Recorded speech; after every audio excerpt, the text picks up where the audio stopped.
જે શુક્રવારે સવારે યોજવામાં આવી હતી। જનરલ બોર્ડની આ બેઠકના લાઈવ દ્રશ્યોમાં આપ સૌ જોઈ શકો છો કે કોર્પોરેશનના સભાખંડમાં યોજવામાં આવેલી આ બેઠકમાં શાસક પક્ષ દ્વારા એજન્ડાના વિવિધ કામો રજૂ કરવામાં આવ્યા હતા અને મંજૂર કરવામાં આવ્યા હતા। આ સાથે જ વિપક્ષ દ્વારા શહેરના વિવિધ પ્રશ્નની પ્રશ્નોત્તરી કાળ દરમિયાન રજૂઆત કરવામાં આવી હતી।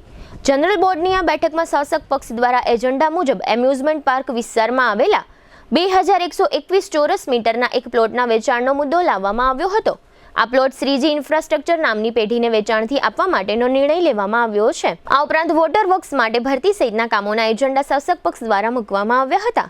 આ ઉપરાંત જનરલ બોર્ડની આ બેઠકમાં વિપક્ષના અલગ અલગ સભ્યો દ્વારા જે રજૂઆતો કરવામાં આવી હતી તે આપ સૌ દર્શકો જોઈ શકો છો। વિપક્ષી સભ્યો પૈકી જૈનબબેન ખફીએ પોતાના વિસ્તારમાં ડોર ટુ ડોર કચરો એકત્ર કરવા માટે આવતા વાહનની ઓછી સંખ્યા અંગે રજૂઆત કરી હતી। આ ઉપરાંત વિપક્ષી સભ્ય અલ્તાફ ખફીએ ટીપી સ્કીમ અંગે કેટલાક પ્રશ્નોની રજૂઆત કરી હતી। કોંગ્રેસના નગરસેવિકા રચનાબેન નંદાણીયાએ વોર્ડ નંબર 4 માં નદી પર બેઠો પુલ બાંધવા અંગે રજૂઆત કરી હતી।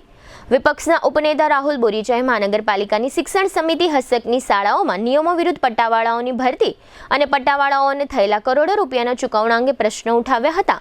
આ સાથે જ તેમણે પીએમજે યોજનાના સંબંધમાં કોર્પોરેશનના આરોગ્ય વિભાગની ઝાટકણી કાઢી હતી અને જણાવ્યું હતું કે તાજેતરમાં જામનગરની જેસીસી હાર્ટ ઇન્સ્ટિટ્યૂટ તથા ઓસવાડ આયુષ હોસ્પિટલમાં આ યોજનામાં કૌભાંડ જાહેર થયું હોવા છતાં કોર્પોરેશનના આરોગ્ય વિભાગે આ હોસ્પિટલોની મુલાકાત પણ લીધી નથી।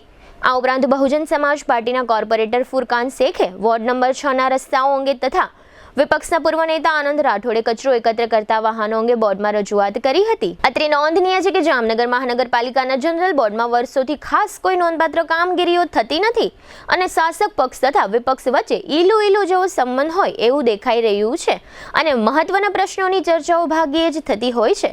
દુઃખની વાત એ છે કે છેલ્લા 5 વર્ષથી આ રીતની જનરલ બોર્ડની મીટિંગો પૂર્ણ થઈ જાય છે। કોઈ નવા વિકાસની કે નવા વિઝન સાથેની કોઈ ચર્ચા થતી હોય તેવું જનરલ બોર્ડમાં જોવા મળ્યું નથી।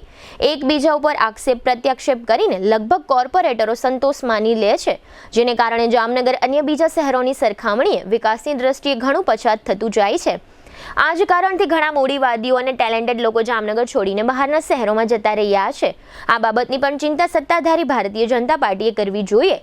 નજીકના દિવસોમાં જામનગર મહાનગરપાલિકાની ચૂંટણી આવી રહી છે, તેમાં ભાજપે ટિકિટ આપવા સમયે ઉમેદવારનું એજ્યુકેશન અને તેમના વિઝનનો અભિપ્રાય લેવો જોઈએ। તેમજ ચૂંટાઈ ગયા પછી જામનગર મહાનગરપાલિકામાં આપનો શું સિંહ ફાળો હશે તેવો પ્રશ્નનો જવાબ ટિકિટ વાછુ પાસેથી લખાવી લેવો જોઈએ, તેથી તેમનું ટેલેન્ટ અને જામનગર પ્રત્યેના તેમના વિચારો મેળવી શકાય।